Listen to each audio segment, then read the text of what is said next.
dear students, today we are going to learn a very important chapter. The name of the chapter is the last lesson, Alpha Dotted. This class is particularly for plus 2 class. So very important topic मैं आज इस video में आपके लिए लेके आया हूँ. So let us start first of all the summary of the lesson, summary of this chapter. So first let us start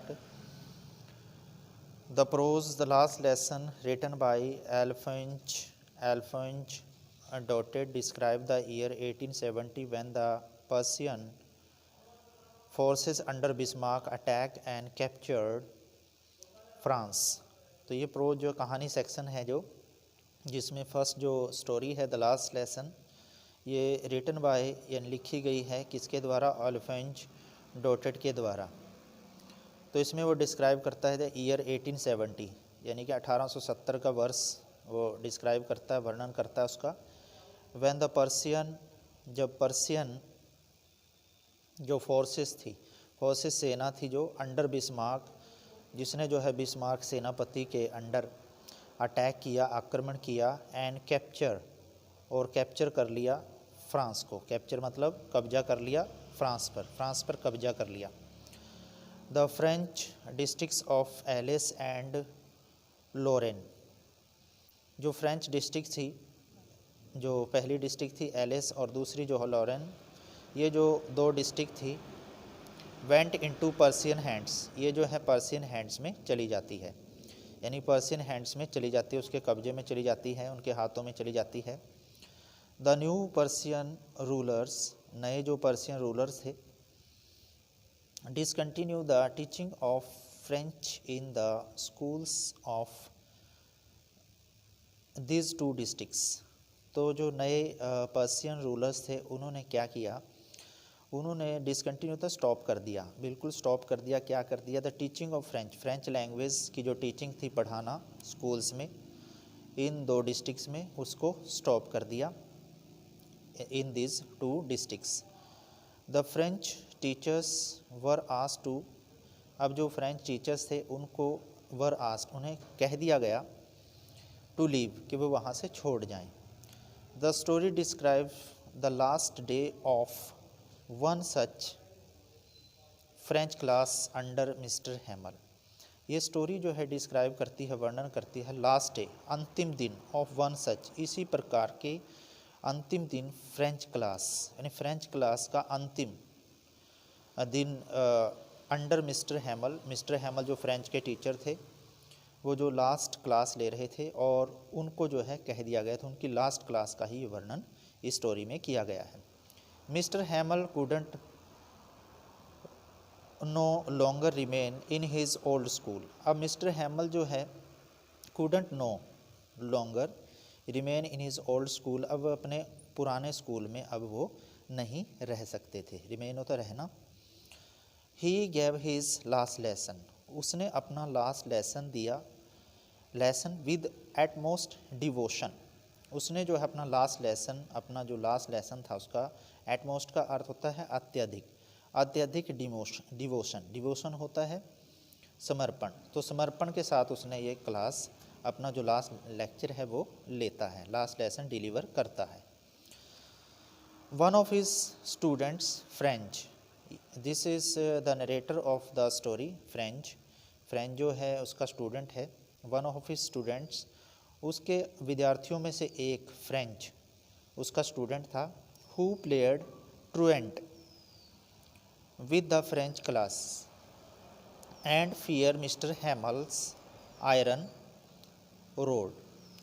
तो उसका जो एक स्टूडेंट था फ्रेंच, हु प्लेयर्ड ट्रुएंट का अर्थ होता है जो भगोड़े होते हैं, मतलब जो क्लास नहीं लगाते, स्कूल से भाग जाते हैं. तो वो फ्रेंच जो है क्लास से भाग जाया करता था, मतलब क्लास को अवॉइड करता था. विद फ्रेंच क्लास, जब भी फ्रेंच क्लास होती थी तो वो उसे अवॉइड करता था. और fear Mr Hamel's iron road, iron होता है लोहा, और लोहे से बना हुआ जो रोड था, छड़ी, और उसके मिस्टर हैमल की जो वो छड़ी थी लोहे की, उससे वो बहुत ज़्यादा डरता था. फियर मतलब डरना. So came to the school that day thinking he would be punished as he had not learn his lesson on participle. आगे जो है पार्टिसिपल आएगा, तो वो जो है उस दिन क्लास में आता है, टू द स्कूल में आता है, दैट डे थिंकिंग, या सोचते हुए, उसका विद्यार्थी या सोचते हुए आता है, ही वुड बी पनिश्ड, कि उसे जो है सज़ा मिलेगी, as he had not learn his lesson on, क्योंकि वह उसने अपना लेसन जो है नहीं पढ़ा था, मतलब लर्न नहीं किया था, याद नहीं किया था अच्छे तरीके से। और वो लेसन कौन सा था, आगे देखते हैं। लेसन ऑन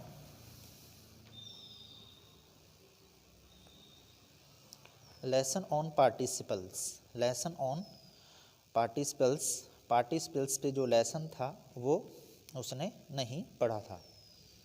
पार्टिसिपल्स होता है ग्रामर का एक पोर्शन है, ये एक टॉपिक है ग्रामर का, तो उस पे जो है उसने ये तैयार नहीं किया था। ऑन रीचिंग स्कूल पहुंचने पर ही फाउंड मिस्टर हैमल, उसने मिस्टर हैमल को पाया, dressed in his Sunday clothes, तो उसने जो मिस्टर हैमल को, अपने टीचर को, उस गेटअप में, उस ड्रेस में पाया जो कि वो संडे को पहनता था। And all the old people of the village sitting there, और सभी जो हैं वृद्ध व्यक्ति, विलेज के जितने भी बुजुर्ग व्यक्ति थे, वो विलेज के जो लोग थे, सिटिंग देयर, वहाँ पे बैठे हुए थे। He later learn that it was due to an order on the bulletin board, फिर उसे जो है बाद में उसे पता चला कि ये जो हैं सभी लोग जो हैं ड्यू टू ऑर्डर, कि ऑर्डर है एक बुलेटिन बोर्ड पे, उसे वो देख रहे हैं और उसके बाद ही वहाँ पर आए हैं। That was when he realised for the first time how important French was for him. That was when, यही कारण था, व्हेन ही रियलाइज्ड, कि उसने पहली बार ये रियलाइज़ किया, महसूस किया, फॉर द फर्स्ट टाइम, पहली बार, कि how important French language for him, कि उसके लिए जो है फ्रेंच लैंग्वेज कितनी इम्पोर्टेंट थी। That it was the last lesson in French, that कि it was his last lesson in French, कि फ्रेंच में उसका यह लास्ट लेसन था। The story the last lesson highlights the human tendency to procrastinate and put away things for tomorrow। तो last lesson जो story है, the last lesson, ये highlights, ये बिल्कुल इस पे प्रकाश डालती है कि ह्यूमन टेंडेंसी, कि मानव की ये प्रवृत्ति होती है, टू प्रोक्रेस्टिनेट, कि वो जो है चीज़ों को इग्नोर कर देता है, and put away things for tomorrow, और पुट अवे तो टाल देना, और चीज़ों को जो है अगले दिन के लिए टाल देता है। Hence man keeps postponing the lessons, hence इसलिए जो है मैन कीप्स पोस्टपोनिंग होता है पोस्टपोन, स्थगित करते रहना, वो इन लेसन्स को पोस्टपोन करते रहते हैं। ऑफ लाइफ, यानी कि जीवन के जो कुछ ऐसे हमारे लेसन्स होते हैं उनको हम पोस्टपोन करते रहते हैं। Obvious to the fact that life is subject to change, obvious, ये स्पष्ट है इस फैक्ट से कि लाइफ, जो जीवन होता है, जो वो एक चेंजेबल होता है, मतलब चेंज होने का विषय होता है, मतलब चेंज होता रहता है। The people of Alice always thought they had plenty of time to learn the lessons। People of Alsace district जो लोग थे वो हमेशा ये सोचा करते थे कि उनके पास बहुत प्लेंटी ऑफ टाइम, बहुत अधिक समय है, पर्याप्त समय है कि वो लेसन्स को सीख जाएंगे, सीखने के लिए, लेसन्स को पढ़ने के लिए। देयरफॉर, इसलिए they did not give much importance to school, इसलिए वो ज़्यादा इम्पोर्टेंस, महत्व स्कूल्स को नहीं देते थे। सो दे प्रेफर्ड, वे ज़्यादा जो है प्रेफर्ड होता है मतलब प्राथमिकता देना, ज़्यादा प्राथमिकता देते थे, किसको देते थे? Sending their children to work on the farms and mills instead of having them learn the lessons, अपने बच्चों को प्राथमिकता किस चीज़ की देते थे कि उनके बच्चे जो हैं children to work on farm, कि खेतों में वो काम करने के लिए जाएं, एंड और साथ में मिल्स में काम करने के लिए जाएं, instead of having them learn the lesson, उन्हें लेसन सिखाने की बजाय वो जो है उन्हें खेतों में भेजना उन्हें अच्छा लगता था, और मिल्स में काम पे उन्हें भेजना अच्छा लगता था।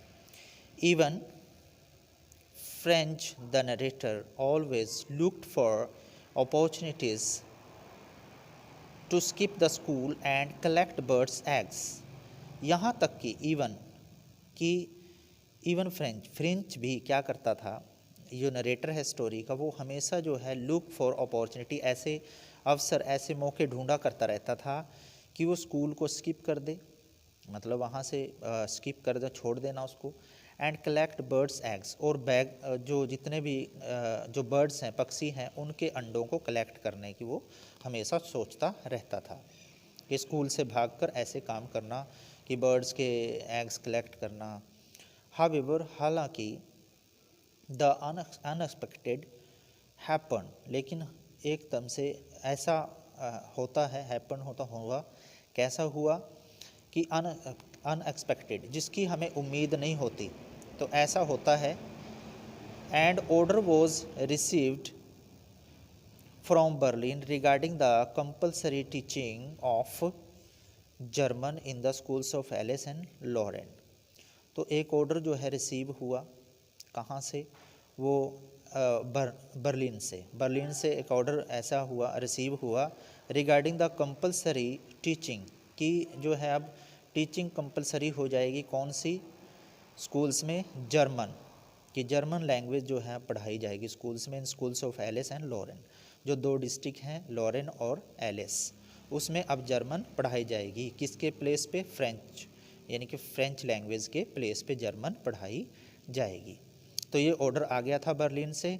It was then that there lies that they would be deprived of what they had been avoiding all that while, तो यह फर्स्ट टाइम था, पहली बार था कि उन्होंने ऐसा महसूस किया, दैट दे वुड, कि उन लोगों ने ऐसा महसूस किया, that they would be deprive होता है वंचित करना, और वो वंचित कर दिए गए थे, of what they had been avoiding all that while, कि अवॉइडिंग होता है कि जो उनको विकास की तरफ लेके जा सकती थी, कि वो उससे उन्हें डिप्राइव कर दिया गया था, वंचित कर दिया गया था।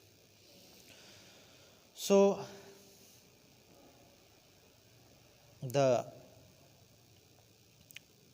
the last French lesson taught by Mr. Hamel symbolizes the loss of language, जो लास्ट फ्रेंच लेसन था जो कि मिस्टर हैमल के द्वारा पढ़ाया गया था, सिम्बोलाइसिस, ये एक संकेत करता है, किसकी तरफ संकेत करता है, सिम्बोलाइज करता है द लॉस ऑफ लैंग्वेज, कि इससे जो है उनकी लैंग्वेज का लॉस है, मतलब उनकी लैंग्वेज अब ख़त्म हो जाएगी, and the loss of freedom for France, और जो है लॉस ऑफ फ्रीडम, और फ्रीडम भी जो है उनकी, उसकी भी हानि थी, यानी कि फ्रीडम भी उनकी छीनने वाली थी, छीन गई थी, मतलब उनकी फ्रांस की। It becomes an emotional lesson rendered by mister Hamel to the villagers, signify the changing order of life and its impact on their sensibility and emotions, तो it becomes an emotional lesson, ये जो है एक बहुत ही भावुक lesson है, rendered तो प्रदान किया गया है बाय मिस्टर हैमल के द्वारा, जो फ्रेंच लैंग्वेज के टीचर हैं उसके द्वारा जो है ये प्रदान किया गया है टू द विलेजर्स, गांव वालों को, और ये सिग्निफाइज करता है महत्व किसके, the changing order of life, कि हमारे अब जीवन का, चेंजिंग ऑर्डर ऑफ लाइफ, कि हमारे जीवन की अव्यवस्था जो है चेंज हो गई है, एंड इट्स इम्पैक्ट, और इसका इम्पैक्ट क्या पड़ा है, on their sensibility and emotions, और इसका क्या इम्पैक्ट जो है उनकी भावनाओं पर और उनकी इमोशंस पर पड़ता है, तो ये भी सिग्निफाइड करता है, इस इम्पैक्ट होता है प्रभाव डालना, प्रभाव यह बहुत ज़्यादा इस पर डाला गया। The marching soldiers under the Windows represent the down of Persian in France. तो जो मार्चिंग सोल्जर्स थे, मार्च करते हुए आ रहे थे अंडर द विंडोज़, विंडोज़ में रिप्रेजेंट करते हैं वो कि डाउन ऑफ पर्सियन, के पर्सियन की अब ये है सुबह है यहाँ पर इन फ्रांस में। Defeat of the French people, और ये डिफीट थी, डिफीट होती हारना, हार जाना, मतलब ये हार थी किनकी, जो फ्रेंच पीपल थे उनकी हार थी। And the resultant threat to their language and culture, और साथ में ये क्या था, उन लोगों जो फ्रेंच लोग थे जो उन उसके परिणाम स्वरूप क्या हुआ कि ये एक थ्रेट, एक तरह धमकी थी, एक चेतावनी थी टू देयर लैंग्वेज, उनकी लैंग्वेज के लिए और उनके कल्चर के लिए, उनके कल्चर यानी उनकी संस्कृति के लिए। तो ये जो है फ्रेंच लोगों के लिए एक चैलेंज था, तो उनको जो है ये थ्रेट, एक ख़तरा था बहुत ज़्यादा उनके कल्चर के लिए, उनकी लैंग्वेज के लिए। सो लेट अस होप कि सभी स्टूडेंट्स को जो समरी हमने जो पढ़ी है ये सभी के समझ में आई होगी। So I hope that you have understood the summary of this lesson.